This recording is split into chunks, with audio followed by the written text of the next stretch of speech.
அனைவருக்கும் வணக்கம்.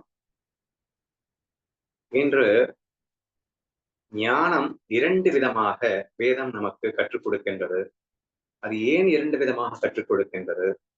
அதில் இருக்கின்ற நன்மை, தீமைகள் என்ன? ஒரு சாதகன் எதை ஃபாலோ செய்ய வேண்டும் என்ற இந்த விஷயத்தை பற்றி நாம் ஆய்வு செய்ய போகின்றோம். அது என்னது 2 விதமாக ஞானம் கற்பிக்கப்படுகிறது அப்படின்னு சொன்னீங்கன்னா, ஒரு விதமா கற்பிக்கப்படுகின்ற அந்த ஞானத்திற்கு பெயர் வேதரிக் அப்படின்னு சொல்றாங்க. இன்னொரு விதமாக ஞானம் கற்பிக்கப்படுகின்றது. அதற்கு அணுவை அப்படின்னு சொல்றாங்க. சரியா? அவங்க சொன்னதை அப்படியே நம்ம சொல்லிட்டா கன்ஃபியூஸ் ஆகாது அப்படிங்கிறதுலாம் சொல்லிடுறேன். So 2 methods to attain the wisdom. அதாவது ஞானத்தை அடைவதற்காக நமக்கு 2 வழிகள் காண்பிக்கப்படுகின்றன சொல்லலாம். அல்லது 2 விதமாக ஒரே ஞானத்தை சொல்லிக் கொடுக்கிறார்கள் அப்படின்னு சொல்லலாம். சரியா? அது என்ன வழி அப்படின்னா, ஃபர்ஸ்ட் ஒன் வேதரிக் மெத்தட் அப்படிங்கிறது என்ன அப்படின்னா, சுத்த சச்சித்தானந்த சுரூபமான அந்த உண்மை ஒன்றே இருக்கின்றது, மற்றவைகள் இல்லை என்று சொல்லுகிறது. சரியா? அந்த அணுவை மெத்தட் என்ன சொல்லுதுன்னா, சுத்த சச்சித்தானந்தமான அந்த ஆத்மஸ்வரூபமே பொய்யாக மாயையாக இருக்கிறதுன்னு சொல்றது. இங்க சுத்த சச்சித்தானந்த ஸ்வரூபம் மட்டுமே இருக்கின்றது, மற்ற எதுவும் இல்லை என்று சொல்கிறது. சரியா? ஆனா அங்க சச்சித்தானந்த ஸ்வரூபமே பொய் உலகமாக மாயையாக இருக்கிறது அப்படிங்கிறது, இல்லைங்கிறது இருக்கிறது அப்படிங்கிறது. சரியா? இதை எப்படி புரிஞ்சுக்கலாம் அப்படின்னு சொன்னா, இவன் சொல்றான் கயிறு மட்டும் தாண்டா இருக்கு, அங்க பாம்பே இல்ல. ஏங்க பாம்பு தெரியுதுங்க, பாம்பு தெரியுது அப்படின்னு நீ சொல்றடா. ஆனா நான் சொல்றேன், தயவு செய்து கேளு. கயிறு தான் இருக்கு, அங்க பாம்பு இல்லங்கிறேன்ல. எனக்கு தெரியுது தெரியுதுன்னு நான் 1000 தான் சொன்னாலும் சரி, பாம்பு இல்லவே இல்ல, அங்க கயிறு தான் இருக்குங்கிறேன் அப்படின்னு சொல்றேன் இவன். என்ன இந்த பக்கம் ஏங்க எனக்கு பாம்பு தெரியுது. பாம்பு தெரியும், ஏன்னா அது உண்மையில இல்ல, ஆனா பொய்யா இருக்கு. உண்மையில கயிறு தான் இருக்கு, உண்மையில கயிறே இருந்தாலும் அது பொய்யா பாம்பா இருக்கு. கயிறே பாம்பாக இருக்கு, பொய்யாக இருக்கின்றது, உண்மையா இருக்க முடியாது. ஏன்னா கயிறுன்னா கயிறா தான் இருக்க முடியும். கயிறு எப்படி உண்மையிலேயே பாம்பா மாற முடியும்? அப்போ அந்த கயிறு பாம்பாக பொய்யாக இருக்கின்றது என்று சொல்லுகின்றது. சரியா? This is the two methods of approach. இப்போ இந்த ரெண்டையும் சொன்ன உடனே உங்களுக்கு ஆத்ம தத்துவத்துல ஏதாவது டிஃபரன்ஸ் இருக்கா அப்படின்னு கேட்டீங்கன்னா, பெருசா டிஃபரன்ஸ் இல்லாத மாதிரி தான் தெரியுது, இல்லையா? ஏன்னா காணல் நீர் இல்லைங்கிறான் இவன், காணல் நீர் பொய்யா இருக்குங்கிறான் இவன். பொய்யா இருக்குன்னு எங்க அதை குடிச்சு நீ தாகத்தை தீர்த்து பாரு அப்படின்னு கேட்பான் இவன். அது தாகத்தை எல்லாம் தீர்த்துக்கலாம் முடியாதுப்பா, அது இல்லதான்டா, ஆனா இருக்குடான்னுவான் இவன். அதுதான் இல்லன்ட்டு இல்ல, தாகத்தை எல்லாம் தீர்க்க முடியாதுன்ட்டு இல்ல, பின்ன எதுக்கு அது பொய்யா இருக்குன்னு சொல்லணும்? இல்லன்னு சொல்லிட்டு போக வேண்டியதானே அப்படிங்கிறான் இவன். சரியா? So this is the difference between these two different kind of explanations அப்படின்றத நீங்க புரிஞ்சுக்கணும். ஓகேவா? சரி. இப்போ இந்த 2யும் ஏன் அது கற்பித்தது? ஏன் ஒன்றை மட்டும் சொல்லிக் கொடுப்பானேன் அப்படின்னு கேட்டீங்கன்னா, அதுக்கு டிஃபரன்ஸ் இருக்குன்றதுனால சொல்றேன். நான் எடுத்துக்காட்டு ஞானேஸ்வரியில சொல்லிடுறேன். இத நாங்க ஃபர்ஸ்ட் நீங்க ஆ நம்ம இத அடிக்கடி கிளாஸ்ல கூட டிஸ்கஸ் பண்ணிருக்கோம். 9வது அத்தியாயம், 12வது அத்தியாயத்துல இருக்கக்கூடிய அந்த ஸ்லோகங்கள காட்டி நம்ம டிஸ்கஸ் பண்ணுவோம். என்னன்னா 9வது அத்தியாயத்துல என்ன சொல்லியிருக்குன்னா, சூரியனைப் போல் நிமித்த மாத்திரமாக நான் இருக்கின்றேன். என் நிமித்தமாக இந்த உலகம் எல்லா செயல்களையும் செய்து கொண்டிருக்கின்றது. ஆனால் அதற்கும் எனக்கும் சம்மந்தமே இல்லை, பொறுப்பே கிடையாது. நானே அல்ல. பஞ்ச பூதங்கள் எதுவுமே நான் இல்லை, நான் இல்லை, நான் இல்லைன்னு சொல்லிட்டு இருப்பாரு இந்த இடத்துல. சரியா? ஆஹ் எதுல? 9வது அத்தியாயத்துல. நான் நிமித்தமாக இருக்கின்றேன். இங்கே அது அதுவாக நடந்து கொண்டிருக்கிறது. அதற்கு எனக்கு சம்மந்தமே இல்லை என்று ஒதுங்கி விடுவார். 12வது அத்தியாயத்துல, அர்ஜுனா நீ சும்மா நாச்சுக்கு நிமித்தமா இரு, இங்க எல்லாமே நான் தான், நான் தான் அனைத்தையும் செய்து கொண்டிருக்கின்றேன் என்றும் பேசியிருப்பார். சரியா? இப்போ இந்த 2யும் நம்ம கேட்கும்போது அவர் சிம்பிளா சொல்லிட்டாரு, 2மே உண்மைதான்ப்பா. ஒண்ணு வேதரிக் மெத்தடை அனுசரித்து சொல்லப்பட்டது, இன்னொன்று அணுவை மெத்தடை அனுசரித்து சொல்லப்பட்டது. வேதரிக் மெத்தட்ல என்ன? அந்த சூரியன் என்ற அந்த சுத்த ஒளி மட்டும்தான் உண்மை. அந்த ஒளியின் சகாயத்தால் இங்கே தென்படுகின்றது எதுக்குமே நான் காரணமல்லன்னு ஒளி ஒதுங்கிடுது. சரியா? நான் சுத்த சத்து சித்து ரூபமாய் அங்கே ஒளிர்ந்து கொண்டிருக்கிறேன். அவ்வளவே நான். மற்றவைகள் எல்லாம் நான் அல்ல என்று ஒதுங்கிவிட்டது. ஆனா இங்க பார்த்தா எல்லாமே நான்னு ஒத்துக்குது. சரியா? இப்படி ஞானேஸ்வரியிலையும் பல இடங்கள்ல அற்புதமா 2 விஷயங்களையுமே போதித்துக் கொண்டே வந்து கொண்டிருக்கிறார் என்பதை நாம் காண்கின்றோம். சரி. இப்போ இந்த 2னுடைய நன்மை, தீமைகள் என்ன? நாம என்ன பார்க்கணும் அப்படிங்கிறத சொல்லணும். இத சொல்றதுக்கு முன்னாடி என்னுடைய அனுபவத்த அப்படியே ஷேர் பண்ணேன்னா உங்களுக்கு கொஞ்சம் ஈஸியா இருக்கும். முதலில் ஞானேஸ்வரிய நாங்க படிக்கும்போது நானும் அண்ணாவும் டிஸ்கஸ் பண்ணி, நாங்கள் புரிந்து கொண்டது அணுவை மெத்தடை மட்டும் தான் என்றுதான் நான் உண்மையை ஒப்புக்கொள்ள வேண்டும். இந்த வேதரிக் மெத்தடு நெறைய இடங்கள்ல நாம் படிப்போம், கேட்போம். ஆனா ஞானேஸ்வரியில அப்படி நமக்கு புரியலையே என்றுதான் எங்களுக்கு தோன்றியது. உதாரணமா ரமண மகரிஷி சொல்றதாகட்டும், மனமற்ற நிலை அப்படிங்கிறதெல்லாம் பேசுறதாகட்டும், மனமே அற்ற நிலை. என்னடா பேச்சு இது? மனம் அற்ற நிலை சாத்தியமே இல்லை என்றெல்லாம் எங்களுக்கு தோன்றி இருக்கிறது. ஆனா ஞானேஸ்வரியில அணுவை மெத்தடுக்கு உண்டான அந்த திங்ஸ மட்டும் எங்களுக்கு ஈஸியா இருந்தது கிராஸ்ப் பண்றதுக்கு. Very easy. நல்லா புரிஞ்சுக்கோங்க. இந்த 2லயும் புரிஞ்சுக்கிறது எது ஈஸின்னு நான் முதல்லயே சொல்லிட்டேன். இப்போ ஒருத்தன் சொல்றான், "டேய் ஆ ஏங்க பாம்பு தெரியுது" அப்படின்னா, "பாம்பெல்லாம் இல்ல" அப்படின்னு நான் சொல்றேன். சரியா? அத எப்படிங்க நம்புறது? Is it very difficult to understand அப்படின்னு சொல்றேன். பட் இங்க வந்து பாம்பு தெரியுது. ஆமாடா, பாம்பு தெரியும். ஏன்னா, அது பொய் தோற்றமாக கயிறு பாம்பா தெரியுது. ஆக்சுவலா உண்மை கயிறு தான்டா. ஆனா அதுவே பொய்யா பாம்பா தெரியுதுடா அப்படின்னு சொன்னா, ஓ! அப்படியா? ஆக்சுவலா கயிறு ஆனா பொய் தோற்றமா பாம்பா தெரியுதுல்ல. அப்ப பாம்பா தெரியுது. ஆமா தெரியுது, தெரியும் அப்படின்னு சொல்லும்போது, it is very easy to understand. நீங்க பாம்பு இல்லன்னு சொல்லிட்டு இருக்கேன். அப்புறம் பாம்பு தெரியுதுன்னு சொல்லிட்டு இருக்கேன். கயிறு தான்டா இருக்கு. நல்லா பாருடா. ஏங்க பாம்பு அப்படியே தெரியுதுங்க. அட கயிறுடா. பார்க்க தெரியாம பார்த்துக்கிட்டு, குருட்டு கண்ல பார்த்துட்டு இருக்காத. நல்லா ஓப்பன் பண்ணி பாரு. ஆத்ம ஒளி கொண்டு பார். என்றெல்லாம் பார்க்கின்றோம். சோ, நீ வந்து இருட்டுல பார்த்துட்டு இருக்கடா, வெளிச்சத்தோட பாரு அப்படின்னா, இவங்க பேசிட்டு இருக்காங்க. சோ, இதுல பார்த்தீங்கன்னா, பேசிக்கலி இருக்கலாம் ஒருவேளை. ஏன்னா, ஞானேஸ்வரியில அணுவை மெத்தட் ரொம்ப கிளியர் கட்டா எங்களுக்கு வந்து அண்டர்ஸ்டாண்ட் ஆயிடுச்சு. அததான் நாங்க ஃபாலோ பண்ணிட்டு வந்தோம் என்பதுதான் உண்மை. திருப்பி பல இடங்கள்ல ஞானேஸ்வரியிலும் சரி, எனக்குள்ளேயே பல சந்தேகங்களும் வரும். அதை அணுவை மெத்தடை அனுசரித்தே நாம் புரிந்து கொள்ள முயற்சித்தோம் என்றும் கூட சொல்லலாம். உதாரணமா எல்லாமே நானு அப்படின்னு சொல்லும்போது, ஈஸ்வரன் அப்படிங்கிற ஒரு விஷயமும் ஞானேஸ்வரிக்குள்ள எழுதப்பட்டுக் கொண்டு வருகிறது. ஈஸ்வரன் என்று ஒருவன் இருக்கிறான் என்றும், அவன்தான் அனைத்தையும் செய்கின்றான் என்றும் சொல்வதெல்லாம் பொய்யா? என்றெல்லாம் வந்து அவர் கேட்கிறார். சரியா? அப்போ ஆ பிரம்மம் என்று ஒன்று இருந்தது. அதுவே மாயையாக வெளிப்படும்போது, ஈஸ்வரன் என்று வெளிப்பட்டது, ஜீவன் என்று வெளிப்பட்டது என்றெல்லாம் பார்க்கும்போது, அனைத்தும் நானே கான்செப்ட்ல வந்து எனக்கு என்ன டவுட் வரும்னா, நம்ம இன்னும் ஞானி ஆகல போல. நம்ம ஞானி ஆயிட்டோம் அப்படின்னா, நாம அந்த ஈஸ்வரனுடைய சர்வஞத்த தன்மையிலிருந்து நான் ஈஸ்வரன்ற அந்த ஃபீலிங், ஈஸ்வர அனுபவம் எல்லாம் ஒண்ணுதானே. நான் வந்து இந்த வேஷத்துல மாட்டிட்டு இருக்கிறதுனால கடைசியில நான் வந்து இந்த ஸ்ரீகாந்த் அப்படிங்கிற அனுபவத்தோட நின்னுக்கிட்டேன் போல. பட் அனைத்தும் நான் என்ற அந்த ஞானம் நமக்கு இன்னும் உதயம் ஆகல போல. அப்படி ஆயிடுச்சுன்னா எல்லாமே தெரியும். ஏன்னா நான் தானே எல்லா ஜீவன்களாகவும் இருக்கேன். இப்ப நானே எல்லா வேஷங்களையும் போட்டுட்டு இருக்கேன்னா, அவன் என்ன நினைப்பான்றது எனக்கு தெரியணும். இது என்ன நடக்குதுன்றது எனக்கு தெரியும். ஈஸ்வரன் எல்லாத்தையும் எப்ப எப்படி இப்படி ஆட்ட போறேங்கிறதே எனக்கு தெரியணும். எல்லாம் தெரியும் போலப்பா ஞானிக்கு. என்றெல்லாம் எனக்கு சந்தேகம் வருவதுண்டு. ஏன்னா அணுவை மதத்தில் அப்படித்தானே சொல்லியிருக்கு. எல்லாமே அதுதான் அதுவே பொய்யா தோற்றமளித்துக் கொண்டிருக்கிறது என்று சொல்லும்போது, இம்மாதிரியான சந்தேகங்கள் வர வாய்ப்பு இருக்கின்றது. அதை வந்து நான் அப்ப நினைச்சுக்கிட்டது வந்து ஞானி ஆனதுக்கு அப்புறம் நமக்கு புரியும்பா. இப்போதைக்கு நீ முதல்ல நீ இந்த உடல், மனம் இதெல்லாம் மாயான்னு புரிஞ்சுகிட்டு, அந்த மாயையில விருப்பு வெறுப்பு இல்லாம இருந்தா சந்தோஷம் வரும் அப்படிங்கிறத புரிஞ்சுகிட்டு, இத பிராக்டிஸ் பண்ணு. அந்த ஈகோவ டெஸ்ட்ராய் பண்ணு. அத பொய்ன்னு புரிஞ்சுக்கிறதுக்கு மட்டும் ட்ரை பண்ணிட்டு இரு. அதுக்கப்புறம் உண்மை என்னன்னு பார்த்துக்கலாம் என்ற மாதிரியாக புரிந்தது என்று வைத்துக் கொள்ளுங்க. ஆனா இந்த மெத்தட்ல அவங்க டீச் பண்ணும்போது மிக தெளிவாக பிரம்மம் மட்டுமே சத்தியம் என்று புரிய வைக்க வேண்டும். அப்ப மீதி எல்லாம் வந்து பொய்யாக இருக்கிறது அப்படிங்கிறத விட இல்லை என்று ஏன் வலியுறுத்துகிறார்கள் நான் அப்புறமா சொல்லிடுறேன். இரண்டும் சேர்ந்தே தான் சொல்லப்படுகிறது.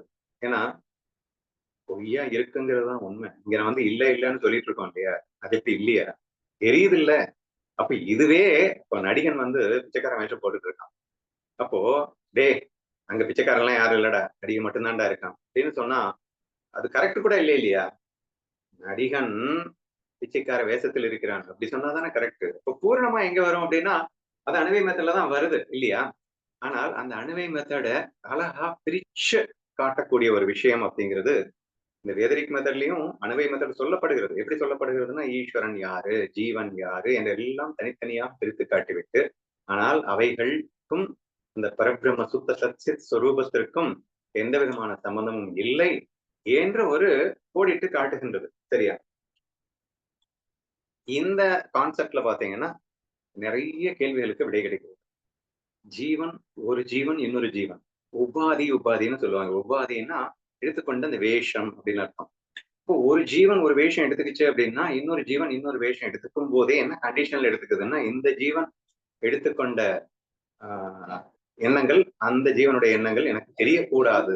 அவன் என்ன நினைக்கிறான் எனக்கு தெரியக்கூடாது, நான் என்ன நினைக்கிறேன் அவனுக்கு தெரியக்கூடாது. இப்படித்தான் வந்து அந்த பரபிரம்மமானது ஜீவன்களாக மாறும் போதே எடுக்கின்றது. அதே மாதிரி ஈஸ்வரனுக்கு சர்வஞான தன்மை இருக்கு என்றாலும் ஜீவனாக இருக்கின்றவரை ஈஸ்வரனாக முடியாது. ஈஸ்வரன் ஜீவனா இருக்க முடியாது. ஜீவன் தான் அனைத்தும் ஒன்றுதான். அனைத்தும் ஒன்று அப்படிங்கிறதுக்காக ஜீவன் இன்னொரு ஜீவன் நினைக்கிறத சொல்ல முடியாது. இந்த ஜீவன் ஈஸ்வரன் ஆக முடியாது. சோ இந்த கிளியர் கட் கான்செப்ட்ஸ் வந்து நமக்கு ரொம்ப தெளிவா தெரியுது. தெரிஞ்சதுக்கு அப்புறம் என்ன வலியுறுத்தப்படுகிறது அப்படிங்கிறது தான் ரொம்ப மெயினா. தெரிஞ்சதுக்கு அப்புறமா நீ ஆத்மஸ்வரூபம் உனக்கு புரிய வச்சிட்டேன்ல. இந்த ஆத்மஸ்வரூபத்தோட ரெஃப்ளெக்ஷன் தானே இந்த மாயான்னு புரிய வச்சேன். அப்போ இதனுடைய சச்சிதானந்தமான அந்த ஆனந்த சுரூபம் தான் இதுல ரெஃப்ளெக்ட் ஆகி இங்கே சுகமாக துக்கமாக வெளிப்படுகிறது அப்படின்னு தானே சொல்லியிருக்கேன். அப்போ இந்த சுகத்திலையும் இந்த துக்கத்திலையும் மயங்காத. ஏன்னா அந்த சுகமும் துக்கமும் அங்கே இல்லவே இல்லை. இதுதான் ரெஃப்ளெக்ட் ஆகி வெளியே வருது. அப்ப இதுக்கு இம்பார்ட்டன்ஸ் கொடு. இது மட்டும்தான் உண்மை, இதுதான் நான் என்று மிக தெளிவாக இரு. உன் சுரூபமே ஆனந்தம் தான். அந்த சுரூப ஆனந்தத்தில் லயித்துக் கொண்டிருக்க முயற்சி பண்ணு. அந்த சுரூப சுகத்தைத்தான் நீ மாயையில் வெளிப்படுத்துகின்றாய் என்பதை உணர்ந்த பிறகு மாயை, ஏன்னா மாயையில நம்ம சிக்கிட்டு நம்ம வந்து ஜென்மதி கணக்குல வந்து உருண்டு வந்துட்டோம். இப்ப நான் மாயா சுகத்தை அனுபவிக்கிறேனா என் சுரூப சுகத்தை அனுபவிக்கிறேனா அப்படிங்கிறதுல ஒரு கிளியர் கட் விஷன் எங்க கிடைக்குது அப்படின்னா வேதரிக் மெத்தட்ல தான் கிடைக்குது. ஏன்னா அழகா பிரிச்சு காட்டிடுறான். ஆத்மா பரபிரம்மம் அது சச்சித்தானந்த சொரூபம் அப்படின்னு பிரிச்சு காட்டியாச்சு. நெக்ஸ்ட் இதுவே பல ஆயிரம் ஜீவன்களாக மாறுது. அதாவது உடல் மனம் புத்திகளாக மாறுது. அப்புறம் ஈஸ்வரன் அப்படின்னா அதை கண்ட்ரோலராகவும் அது மாறுது அப்படின்னு பிரிச்சு காட்டியாச்சு. இது பிரிச்சு காட்டினதுக்கு அப்புறமா இந்த சச்சிதானந்தத்தின் ஒளிதான் அந்த இப்ப நடிகன் தான் அந்த வேஷத்தின் மேல பட்டு அந்த வேஷத்தால் அவன் சுகப்படவில்லை. நடிகனின் சுகம் வேஷத்தில் வெளிப்படுகிறது. அப்போ ஐயா தாயே பிச்சை போடுங்க என்று நடிகன் தான் தனது சுகத்தை வெளிப்படுத்துகின்றான். அது சோகம் அல்ல, சோகமாக வெளிப்படுத்துகின்றான், சுகமாக வெளிப்படுத்துகின்றான், பயமாக வெளிப்படுத்துகின்றான். இங்கே எல்லா எமோஷன்ஸுமே இந்த சச்சிதானந்த சுரூபமே ரெஃப்ளெக்ட் ஆகி அங்கே இருக்கின்றது. இதுதான் அதுவாக இருக்கின்றது. ஆனால் சுகம் என்பதோ சுரூபம் என்பதோ இது மட்டும்தான். இந்த ஆனந்தம் தான் அங்கே பிரதிபலிக்கிறது. ஆதலால் இந்த ஆனந்தத்தில் ஒட்டிக்கொள், அந்த ஆனந்தத்துல ஒட்டாத. அப்போ ஆட்டோமேட்டிக்கா என்ன ஆகுது அப்படின்னா நம்ம வருஷம் பூரா என்ன நம்பி வாழ்ந்துட்டு இருக்கோம்னா ஏதோ மாயையிலேயே சுகம் இருக்கிற மாதிரியே நம்பி வாழ்ந்தோம். சரியா? ஒரு பெண்ணிடம் சுகம் இருக்கிறது, பணத்துல சுகம் இருக்கு, புகழ்ல சுகம் இருக்கு, ஆல் தீஸ் திங்ஸ் எல்லாம் வெறும் மாயா. பட் அதுலதான் சுகம் இருக்கு என்று நம்பி வாழ்ந்து கொண்டிருக்கின்ற நமக்கு இந்த வேதரிக் மெத்தட் இந்த பிரிச்சு காட்டி இதுதான் அங்கே பிரதிபலிக்கின்றது, உண்மையில் அங்கே ஒண்ணுமே இல்ல, அதை நம்பாத, அது இல்லவே இல்லை, இங்க வா, இங்க வந்து ஒட்டிக்கோ, இங்க வந்து ஒட்டிக்கோ என்று வேதரிக் மெத்தட் பிரதானமாக உன் சுரூபத்தை அனுபவிப்பதற்கு முயற்சி செய். மாயை என்பது அது நீயாக எடுத்துக்கொண்ட ஒரு விஷயம்தான். உன் சுகம்தான் அதில் வெளிப்படுகிறது. நீயோ சுகஸ்வரூபி. உன் சுகஸ்வரூபத்தை நீ விட்டுவிடக் கூடாது என்பதற்காக அது என்ன சொல்லிடுதுன்னா அது பொய்யா இருக்குன்னு சொல்றதுக்கு அது இல்லடா, நீ தாண்டா அங்க போயிட்டு அப்படி எல்லாம் ரெஃப்ளெக்ட் ஆயிட்டு இருக்க. முதல்ல நீ பார், உன்னை பார், உன்னை பார் என்று அந்த நான் யார் என்ற அந்த விஷயத்தை உணர்வதற்கு அது சிபாரிசு செய்யுதுன்னு வச்சுக்கோங்க. சரியா? சரி, இப்போ இது அணுவை மெத்தட் அப்படின்னு கேட்டீங்கன்னா, இதுல அனைத்தும் நான், அதுவே பொய்யாக நடித்துக் கொண்டிருக்கிறேன் அப்படின்னு வருது. சத்தியமான உண்மை. சரியா? இதுலயும் எந்த குழப்பமும் இல்ல. இப்போ என்ன இது பிரிச்சு காட்டல. ஸ்பெஷலா பிரிச்சு காட்டாம எல்லாம் அதுவே தான். மாயையும் நானே, ஆத்மஸ்வரூபமும் நானே, மாயையாக இருப்பதும் நானே அப்படின்னு மட்டும் பிரிச்சு காட்டிருச்சு. 2வது, மாயையாய் வந்ததன் நோக்கம் என்ன? திறமைகளை எல்லாம் வைத்துக் கொண்டு சும்மா உட்கார்ந்து இருந்தாலும் சுகம்தான்டா. ஆனா திறமைகளை வெளிப்படுத்தி மகிழ்வதற்காகத்தானடா மாயைக்கு வந்தா. மாயையிலே புகுந்தாடு என்று சொல்லுகிறது அணுவை மெத்தட். சரியா? முன்னாடி நாமளும் அததான் சொல்லிட்டு இருந்தோம். மாயை சுகமா, துக்கமா அப்படின்னு ஒரு கேள்வி கேட்போம். மாயை உண்மை என்று நம்பியவனுக்கு துக்கம். ஆனால் மாயை மாயை என்று உணர்ந்தவனுக்கு அது பெரிய சுகத்தைத்தான் கொடுக்கும் என்று சொன்னோம். இது அணுவை மெத்தட்ல அப்படி பேசுவோம். ஆனா இந்த வேதிக் மெத்தட்ல பாத்தீங்கன்னா, மாயை ஜடன்டா. அது ஒரு மண்ணும் தராதுடா. இந்த சொரூபம் அதுல பட்டதுனால தான்டா அது தர்ற மாதிரி தெரியுது என்ற ஒரு விலாவரியாக நம்ம இப்படி கொண்டு போயிடுறோம் அப்படின்னு வச்சுக்கோங்க. மாயை அனுபவிக்கவே சிபாரிசு செய்யாது. இந்த வேதரிக் மெத்தட்ல வந்து நீ உன் சுகஸ்வரூபத்தை அனுபவிச்சு அதுக்கப்புறம் மாயைக்கு போ. வேண்டாங்கல. நீ சொரூபத்தையே மறந்து உட்கார்ந்துட்டு இருக்க. மறந்து அது உண்மைன்னு நம்பி உட்கார்ந்துட்டு இருக்க. ஆனா நீ வந்து முதலில் நீ உன்னை உணர வேண்டும். உன் சொரூபத்தை டச் பண்ணாம நீ அங்க போகாதே என்று வலியுறுத்துவதுதான் இந்த வேதரிக் மெத்தடாக இருக்கின்றது. அணுவை மெத்தட்ன்றது புகுந்த ஆடு என்று சொல்லுகிறது. மாயைன்னு ஆயிடுச்சு, அது பொய்ன்னு ஆயிடுச்சு. அதுக்கப்புறம் உட்கார்ந்து என்னத்தை யோசிச்சுட்டு இருக்க? பொய்யாக இருக்கின்றது என்று உணர்ந்து நீ பாட்டுக்கு செம்மையா லைக்ஸ் அண்ட் டிஸ்லைக்ஸ் இல்லாம புகுந்த ஆடு என்று சொல்லுகின்றது. சரியா? This is the difference. சரி, இதுல சாதக பாதகங்கள் என்ன அப்படிங்கறத நம்ம பார்க்கணும். இப்போ இல்லவே இல்ல அப்படின்னு சொன்னா அதை புரிஞ்சுக்கிறது கொஞ்சம் கஷ்டமா இருக்கும், நம்புறதுக்கும் கஷ்டமா இருக்கும். தெரியுது அவன் வந்து நடிகன் பிச்சைக்காரன் வேஷம் போட்டுட்டு இருக்கான். டேய், அங்க பிச்சைக்கார வேஷம்லாம் ஒண்ணும் கிடையாது, நடிகன் மட்டும்தான் இருக்கான். ஏன்னா நமக்கு ஏதாவது நடிகன் அப்படிங்கிறது கணக்கு தெரியாது இல்ல, அந்த வேஷம் மட்டும்தான் நமக்கு கணக்கு தெரியும். அப்ப நடிகன் அப்படிங்கிறது ரஜினி அப்படிங்கிறது உண்மையான பேஸ் என்ன வேணா வச்சுப்பாங்க. அவன் வந்து பேசையும் மாத்திட்டான், எல்லாத்தையும் மாத்திட்டான், கடைசியில இப்ப பிச்சைக்காரனா வந்துட்டான். ஆனா டேய் இங்க இருக்கிறது நடிகன்டா அப்படின்னா அவன் கண்ணுக்கு பிச்சைக்காரன் தான் தெரியுது. நீ நடிகன்டா நடிகன்டா அப்படின்னு சொல்லிட்டு இருந்தா என்ன அர்த்தம்? அங்கே பிச்சைக்கார நடிகன் ஒருத்தன் இருந்தான், பிச்சைக்கார வேஷத்துல இருக்கான் அப்படின்னு சொன்னேன்னா, ஓ அப்படியா, ஓ இது உண்மை இல்லாத வெறும் தோற்றமா, உண்மை வந்து இன்னொரு நடிகன் ஒருத்தன் இருக்கானா என்று நாம் புரிந்து கொள்ள ஈஸியா இருக்கும் அப்படின்னு வச்சுக்கோங்க. சோ அணுவை மெத்தட்ல அனைத்தும் ஒன்றே, ஆத்ம தத்துவமே அனைத்துமாக இருக்கின்றது என்று நாம் புரிந்து கொள்வது என்பது கொஞ்சம் சுலபமானதாக இருக்கலாம். 2வது, அந்த வெறுப்போட உன் மனதிலே இருக்கின்ற அந்த எண்ணங்களை நீ அனுபவிக்கும் போது அடிபடுற பட்ட அடியை உணர்ந்து நீ மீண்டும் மீண்டும் வந்து பிராக்டிஸ் பண்ணி தெளியறதுக்கு மாயை உண்மைன்னு நம்பிட்டேன், அதனாலதான் அடிபட்டேன்.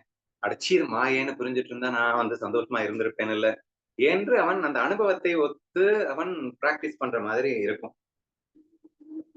இங்கே வந்து இவன் பிராக்டிஸ் பண்ணும்போது என்ன சொல்றான்னா, இந்த அனுபவம் எல்லாம் பொய் பொய் என்கின்றான். அப்ப பழுகின்ற அனுபவத்தை அவன் வந்து அனுபவத்தில இருந்து பெருசா லெசன் எடுத்துக்க மாட்டான். ஞானத்தில இருந்து மட்டும்தான் லெசன் எடுத்துக்கிறதுக்காக ட்ரை பண்ணுவான் வேதரிக் மெத்தட்ல. தன்னை தான் யார் என்று புரிந்து கொள்வதன் வாயிலாக அவன் உண்மையை உணர முயற்சிக்கின்றான். இவன் அனுபவத்தின் வாயிலாக உண்மையை உணர முயற்சிக்கின்றான் அணுவை மெத்தட்ல. சரியா? பட் இது வந்து அணுவையில ஒரு பிளஸ்ன்னு சொல்லலாம், வேதரிக்ல ஒரு மைனஸ்ன்னு சொல்லலாம். பட் வேதரிக்ல ஒரு பெரிய பிளஸ் என்ன அப்படின்னு கேட்டீங்கன்னா, மாயை நம்பாதே என்று வலியுறுத்துகிறது வேதரிக் மெத்தட். உன் சொரூபத்தை உணர்ந்ததுக்கு அப்புறம் தான் நீ மாயைக்குள்ள போய் புகுந்தாடு அப்படிங்கிற வார்த்தையை யூஸ் பண்ணுது. அது எடுத்த உடனேயே நீ மாயை என்று உணர்ந்து புகுந்தாடு என்று சொல்லிவிடுகின்றது. ஸோ குவைட் நேச்சுரலி இதுல வந்து பெரிய டேஞ்சரா போகுது. எதுக்கு? அணுவை மெத்தடு. ஏன்னா நம்ம ஏற்கனவே மாயையில மூழ்கி முத்தெடுத்துட்டு தான் இருக்கோம். சிக்கிட்டு. நீ சிக்காம முத்தெடு அப்படின்னு சொல்லிட்டா மட்டும் இன்னும் சிக்காம எடுத்துருவோமா என்ன? அப்போ நாமளா வந்து சொல்லிப்போம். நான் வந்து விருப்பம் இல்லாம தான் மாயையில அனுபவிச்சுட்டு இருக்கேன். நான் லவ்ல தான் அனுபவிச்சுட்டு இருக்கேன். நான் ஒன்னும் அடிக்ஷன் இல்லையே அப்படின்னு பக்கா குடிகாரன் கூட அடிக்ஷன் இல்லையேன்னு குடிச்சிட்டு இருக்காங்க. பார்த்திருக்கீங்களா? எந்த குடிகாரனாவது நீங்க போய் கேட்டு பாருங்க. ஏன்பா ஏன்பா இப்படி அடிக்ஷன்ல இருக்க? அடிக்ஷனா? சீ அடிக்ஷன்லாம் எனக்கு கிடையாது.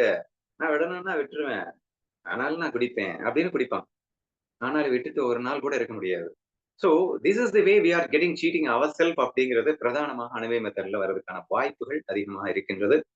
பட் இந்த வேதரிக் மெத்தட் பொறுத்த வரைக்கும் அவன் மாயையை டோட்டலா நெக்லெக்ட் பண்ண சொல்றான். ஏன்னா அதுல சுகமே இல்லைன்னு ஆணித்தரமா புரிய வச்சு, சொரூபத்துல தானே சுகம் இருக்கு. அது இங்க போய் நடிக்கும் போது கூட அதுல சுகத்தை தரலடா, உன்னுடைய சுகத்தை தாண்டா அங்க பிரதிபலிக்கிற. இது அற்புதமான ஒரு விஷயங்க. நான் என்னுடைய லேட்டஸ்டா நீங்க என்னுடைய வீடியோஸ் நீங்க கேட்டிருந்தீங்கன்னா, முழுக்க முழுக்க நான் இதை வலியுறுத்துவதை நீங்கள் கவனித்திருப்பீர்கள் அப்படிங்கிறத நான் நம்புறேன். அதனால இப்போ இந்த 2ல எதை ஃபாலோ பண்றது அப்படின்னு கேட்டீங்கன்னா, 2யும் புரிந்து கொள்ளுங்கள் தவறல்ல. 2யும் புரிந்து கொள்ளும் போது இந்த வேதரிக் மெத்தட்ல உள்ள டிராபேக் வந்து எலிமினேட் ஆயிடுது. அனைத்தும் நானே, மாயை என்பதை நான் அனுபவிக்கிறதுக்காக தான் வந்தது. நான் வேஷம் போட்டு அனுபவிப்பது தவறல்ல. நான் பொய்த் தோற்றமாக இருப்பது தவறல்ல. ஆனால் உண்மையான நான் என்பதை உணர்ந்த பிறகு நான் அந்த பொய்த் தோற்றத்தில் இருக்க வேண்டும் என்று நாம் புரிந்து கொள்ளும்போது, இந்த 2னுடைய அட்வான்டேஜ் நமக்கு மிக்ஸ் ஆகுது. அப்போ இந்த உலகத்தின் மேல் இருக்கின்ற பற்று அல்லது இந்த லைக்ஸ் அண்ட் டிஸ்லைக்ஸ் என்பதெல்லாம் அறவே ஒழிப்பதற்கு இந்த வேதரிக் மெத்தட் தான் மிக சுலபமானதாக இருக்கின்றது. அப்போ ஃபர்ஸ்ட் நம்ம புரிஞ்சுக்கணும் அணுவை மெத்தட. ஆனா ஃபாலோ பண்றது எதுன்னா வேதரிக் மெத்தட தான் ஃபாலோ பண்ணணும். முதலில் தியரட்டிக்கலா அணுவை மெத்தட புரிஞ்சுக்கோ. ஆனா வேதரிக் மெத்தட பிராக்டிக்கலா அனுபவி. அந்த வேதரிக் மெத்தட பிராக்டிக்கலா அனுபவிக்கும் போது ஆட்டோமேட்டிக்கா அணுவை மெத்தட அனுபவம் தானாக வரும். நீ டைரக்டா அணுவை மெத்தட அனுபவிக்க ட்ரை பண்ணாத. அதை புரிஞ்சுக்க மட்டும் ட்ரை பண்ணு. புரிஞ்சதோட நிப்பாட்டு. நெக்ஸ்ட் வேதரிக் மெத்தட அனுபவிக்க ட்ரை பண்ண. உன் சுயத்தில் உன் சொரூபத்தில் தான் சுகம் இருக்கின்றது, எதிலையுமே இல்லை என்று தெளிவான புரிதலோடு உன் சுயத்தை அனுபவி. அந்த சுக சொரூபத்தோடு எதுவுமே இல்லைனாலும் சந்தோஷமா வாழ முடியும் என்ற அந்த அற்புத நிலையை நீ பெற்றுவிட்ட பிறகு நீ தாராளமா என்ன வேணா பண்ணு. மாயை என்ற அண்டர்ஸ்டாண்டிங் ஆட்டோமேட்டிக்கா வந்துடும். So you can do anything at all அப்படிங்கிற இந்த 2 விஷயத்திற்குள்ளும் நாம் போக வேண்டும். குறிப்பாக நான் இப்போது அதிகமாக வலியுறுத்துவது இந்த வேதரிக் மெத்தட் என்பதற்கான காரணம் இப்போது உங்களுக்கு புரிந்திருக்கும் என்று நம்புகின்றேன். சோ மாற்று கருத்தே இல்ல. அனைத்தும் நான் பொய்யாக இந்த பொய்யான உலகத்தை நாம் என்ஜாய் பண்றதுக்காக தான் பொய்யாவே விரிஞ்சிருக்கும். பரபிரம்மம் தான் மாயையா விரிஞ்சிருக்கு என்பதெல்லாம் உண்மை என்றாலும் கூட, உண்மையில் பிரம்மத்திடம் மட்டும்தான் சுகம் என்பது இருக்கிறது. சச்சித்தானந்த சுரூபம் சத்து சித்தானது. அந்த ஒரே சித்து தான் இங்கே பல ஆயிரம் சித்துக்களாக பொய்யாக வெளிப்படுகிறது. இங்கே அது தனியாக சுகத்தை கொடுக்க முடியாது. இது மட்டுமே தான் சுகம். சுகம்னாலே இதுதான். ஆனந்தம்னாலே இதுதான். இதனுடைய ஆனந்தம் தான் அங்கே பட்டு பிரதிபலிக்கின்றது. ஆனால் அதை உண்மை என்று நம்பி இருக்கும் போது சுகதுக்கமாக மாறுகிறது. அது மாயை இதுதான் பிரதிபலிக்கின்றது என்ற தெளிவில் இருக்கும் போது அது பரமானந்தமாக மாறிவிடுகிறது என்ற உண்மையை மட்டும் புரிந்து கொள்ளுங்கள். நேற்று டிஸ்கஸ் பண்ணும்போது கூட ஒரு பொண்ணுகிட்ட சொல்லிட்டு இருந்தேன். புருஷன்ட்டு எக்கச்சக்கமான எக்ஸ்பெக்டேஷன், எக்கச்சக்கமான அடிக்ஷன். முடிச்சு போட்டேன் அப்படிங்கிறதுனால தானே இவ்வளவு எக்ஸ்பெக்டேஷன், இவ்வளவு கண்டிஷன். நீ ஒண்ணு பண்ணு. அவன் மாயையா இருக்கான். நான் மாயையா தானே கேட்கிறேன் என்று சொல்வதை நிறுத்திவிட்டு, அவன் இல்லவே இல்லை அப்படின்னு நினைச்சிட்டேன். ஏன்னா இது ஃபன்னா பாரு, கேமா பாரு, மாயையா பாரு அப்படின்னு நீங்க சொல்லிட்டேங்க. அப்ப நான் மாயையா கேட்கிறேன், அவன் மாயையா எதிர்பார்க்கிறேன், அவன் மாயையா பண்ணட்டுமே அப்படின்னு நம்ம ஈஸியா ஏமாத்திக்கிறோம். இப்ப இங்க ஸ்ட்ராங்கா என்ன சொல்றேன், நாங்க ஒருத்தன் இல்லவே இல்லைன்னு நினைச்சிட்டேன். இப்ப அவன் புருஷன் இல்ல அப்படின்னா எல்லா வேலையும் நீயே பார்த்துப்ப இல்ல.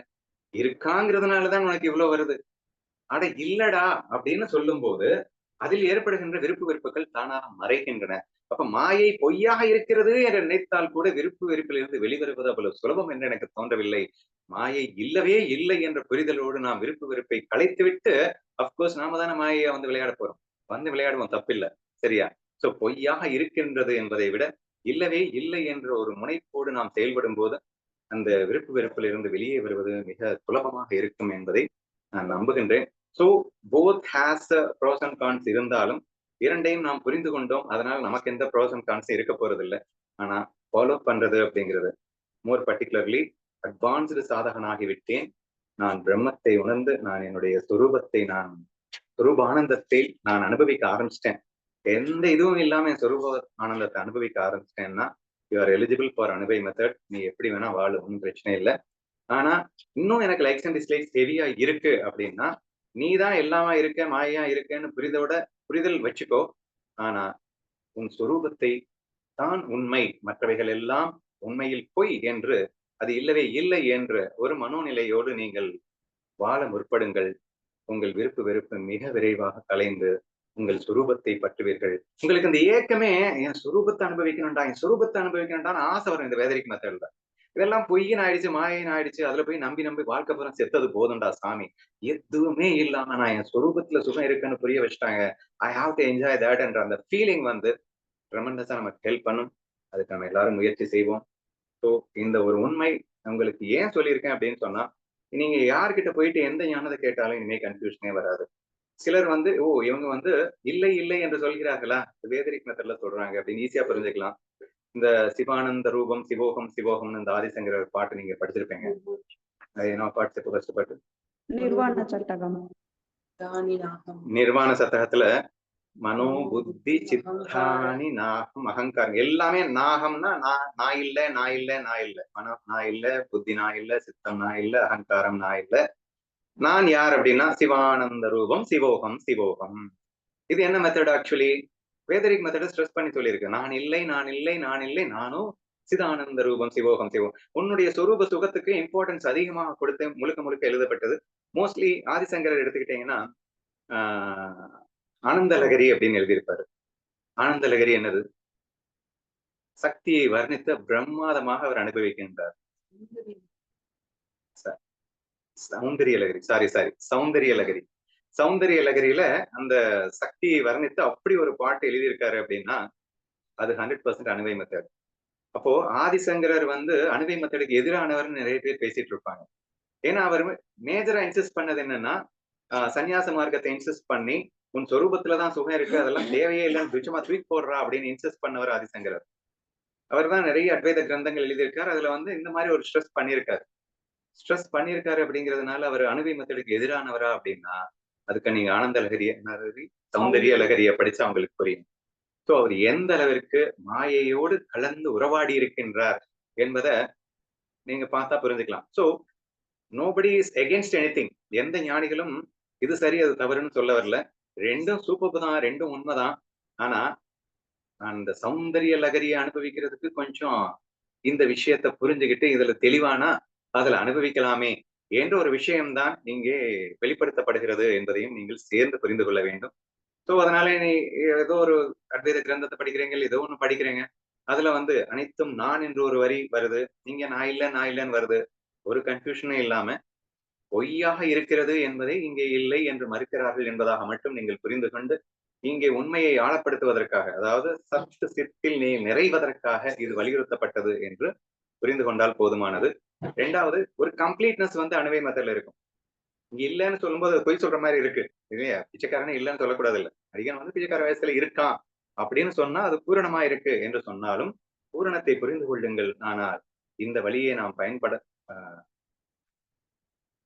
இந்த வழியை நாம் செல்ல வேண்டும் என்பதையும் ஏற்றுக்கொண்டு எனது பதிலை நிறைவு செய்கின்றேன். அண்ணா இதே மாதிரி வேதரிக் மெத்தட நெகட்டிவ்னும் அணுவே மெத்தட பாசிட்டிவ்னு சொல்லிட்டு அதுக்கப்புறம் நெகட்டிவ் அப்படிங்கறது இல்லைன்னு சேர்த்து சொல்லியிருந்தீங்க நேத்து. பொதுவா வந்து வேதரிக் மெத்தட நெகட்டிவ் பாவனா அப்படின்னு சொல்லுவாங்க. அணுவை மெத்தட பாசிட்டிவ் பாவனா அப்படின்னு சொல்லுவாங்க. நெகட்டிவ் பாவனா ஏன் சொல்றாங்க அப்படின்னா இல்லைன்னு மாயையை மறுக்கிறாங்க இல்லையா? அதனால இவங்க வந்து மாயையில புகுந்தாடுன்னு எல்லாம் சொல்றாங்க. அதனால பாசிட்டிவ் பாவனை என்று பொதுவாக சொல்லப்படுவது உண்டு. பட் இதுல என்னன்னா நான் பொதுவா சொல்லிட்டு இருக்கேன் வெல்கம் தி டிஃபிகல்டிஸ் அப்படின்னு நான் சொல்றேன். அப்படின்னா என்ன அர்த்தம்? உன் வாழ்க்கையில எது எதெல்லாம் ரொம்ப கஷ்டம் நினைக்கிறியோ அதையெல்லாம் வந்து வரவேற்கணும் அப்படின்னு நம்ம சொல்றோம். எல்லாமே சுகம் அப்படின்னு நீ புரிஞ்சுக்கணும் அப்படின்னு சொன்னா எதெல்லாம் சுகம் இல்லைன்னு நினைக்கிறியோ அதையெல்லாம் சுகமாக மாற்றும் போது மட்டும்தானே அது நடக்கும் அப்படின்னு சொல்றோம். அப்ப நிறைய பேர் என்கிட்ட என்ன சொல்லுவாங்க, நீங்க போங்க எல்லாமே நெகட்டிவாவே பேசிட்டு இருக்கீங்க, ஒரு பாசிட்டிவாவே பேசவே மாட்டேங்கிறீங்க, எல்லாம் நல்லபடியா நடக்கும் அப்படின்னு சொல்ல வேண்டியதானே. ஞானதேவர் நான் என்ன சொல்லிடுவேன், பக்தன் பக்தனானால் போதும் கண்ணனுக்கு கொள்ளை விரியம் வந்துவிடும், அவனோடு புகுந்தாடுவான் அப்படின்னு சொல்லியிருப்பேன். வேற லெவல்ல சோதிப்பான் அப்படின்னு சொல்லியிருப்பேன். கஷ்டத்துக்கு மேல கஷ்டத்தை கொடுப்பான். அந்த பக்தன் அதை அற்புதமாக புரிந்து கொண்டு விளையாடுவான் அப்படின்லாம் சொல்லுவேன். சரியா? பொதுவாக பூபதி நான் பேசும்போது நீங்க கேட்டிருப்பீங்க, கண்ண கஷ்டம் கொடுப்பானடா லூசானி அப்படின்னு கேட்பாரு. சோ பாசிட்டிவ் மெத்தட் என்பது இங்கே கஷ்டத்தை வரவேற்று பழகுங்கள், கஷ்டத்தை சுகமாக அனுபவிங்கள் அப்படிங்கிறது நெகட்டிவ் மாதிரி தெரியலாம். கஷ்டமே வராது, கண்ணன் எனக்கு கஷ்டத்தையே கொடுக்க மாட்டான் அப்படின்னு நினைக்கிறது பாசிட்டிவ் மெத்தட் மாதிரி தெரியலாம். பட் நீங்க டீப்பா சிந்திச்சு பாத்தீங்க அப்படின்னு சொன்னா நெகட்டிவ் அப்படிங்கிறது உண்மையில நெகட்டிவா? why we are calling the negative, அதாவது துக்கங்களே வா என்று அழைப்பதன் நோக்கம் துக்கப்படுவதற்கு அல்லவே. துக்கங்கள் என்பது ஒன்றுமே இல்லை, அனைத்தும் நானே, அனைத்தும் சுகமே, என் மனதில் தான் இருக்கின்றது சுகம் என்று நான் அதை வென்று காட்டுவதற்காகத்தானே. துக்கத்தை சுகமாக மாற்றுவதற்காகத்தானே துக்கத்தை வரவேற்கின்றேன் எனும் போது அதை நெகட்டிவ்னு சொல்லணும்னு அவசியம் இல்லை. பட் பேசிக்கலி பாத்தீங்கன்னா, ஆனா இப்ப ஃபைனலி பாத்தீங்கன்னா, எந்த அளவுக்கு நீ நெகட்டிவ்ல உள்ள போயிட்டு நீ ஜெயிக்கிறியோ அந்த அளவுக்கு தான் நீ கடைசியில இந்த அணுவை மெத்தட்ல பிரதானமாக நீ ஜெயிக்க முடியும். நீ வெல்கம் தி டிஃபிகல்டிஸ்குள்ளேயே போல துக்கமே வேண்டாம் அப்படின்னு சொல்லிட்டு இருந்தேன்னா, அப்ப நீ நான் தான் எல்லாமா இருக்கேன், மாயையில புகுந்தாட போறேன் அப்படிங்கிறதுல பிரச்சனை வர்றதுக்கு சான்சஸ் இருக்குல்ல. நெகட்டிவ்னு ஒண்ணுமே இல்லை என்று புரிந்து கொள்வதற்கு நெகட்டிவை வரவேற்று நீ அதை சுகமாக அனுபவித்தால் தானே அது நெகட்டிவே இல்லாம பண்றதுக்காக முடியுது என்ற ரீதியிலே இந்த வேதரிக் மெத்தட் நமக்கு ஹெல்ப் ஆகுது. இப்படி நாம் அதன் வழியாக சென்று இந்த முழுமையான மாயையை அனுபவிக்க வேண்டும் என்பதுதான் எனது விண்ணப்பமும் கூட என்று புரிந்து கொள்ளுங்கள். அண்ணா, இன்னொன்னு வந்து திரிபுடிகள் அற்ற நிலையும் திரிபுடிகளும் வந்து பேசுறேன்னு சொன்னீங்க. இல்ல அது வேற, அது நாளைக்கு பார்க்கலாம். இந்த டாபிக் இதுதான். ஓகே ஓகேண்ணா. நான் காணல் நீர்னு நேத்து சொன்னீங்கல்ல, காணல் நீரையும் இன்னொன்னு வந்து ஆண் இல்லைன்னு சொல்லி 2 எக்ஸாம்பிள் கோட் பண்ணாங்க வித்யாமா. அதுதான்டா நெகட்டிவ் மெத்தட் பாசிட்டிவ் மெத்தட்ல ரெண்டும் ஒண்ணுதான். நான் பெண் என்று சொல்லுவது அணைவை மெத்தடு, அவள் ஆண் அல்ல என்று சொல்லுவது நெகட்டிவ் மெத்தடு. அவள் ஆண் அல்ல அப்படின்னு சொன்னா என்ன அர்த்தம்? அவள் பெண் தான் இன்டைரக்டா அர்த்தம். சரியா? இந்த நான் மட்டுமே இருக்கிறேன் அப்படின்னு சொன்னா அர்த்தம். அப்போ இந்த உலகம் பொய்யாக இருக்கிறதுன்னு இன்டைரக்டா அர்த்தம். சரியா? நான் மட்டுமே இருக்கிறேன் அது இல்லை அப்படின்னு சொன்னா கூட நான் மட்டுமே இருக்கிறேன் என்று சொல்லும் போதே இன்டைரக்ட்லி அது பொய்யாக இருக்கிறது, அது சும்மா நாச்சுக்கும் இருக்கிறது என்று புரிந்து கொள்ளப்பட வேண்டும் என்பதற்காக சொல்லப்பட்டது அப்படின்னு. அதே மாதிரி நான் சொன்ன இந்த பாம்பு இல்ல, கயிறு மட்டும்தான் இருக்கு அப்படின்னு சொல்ற மாதிரி. இப்ப காணல் நீர் இல்லடா அப்படின்னு சொல்றோம். இங்க அணுவை மெத்தட்ல காணல் நீர் பொய்யா இருக்கு ஏன்னா தெரியுது இல்ல அப்படின்னு சொல்றோம். So this is the difference between அப்படிங்கிறதுக்காக அந்த எக்ஸாம்பிள்ஸ் எல்லாம் இருந்தது. அதை நான் பண்ணியிருந்தேன் அப்படிங்கிறத ஞாபகப்படுத்திட்டாங்க. You can understand it.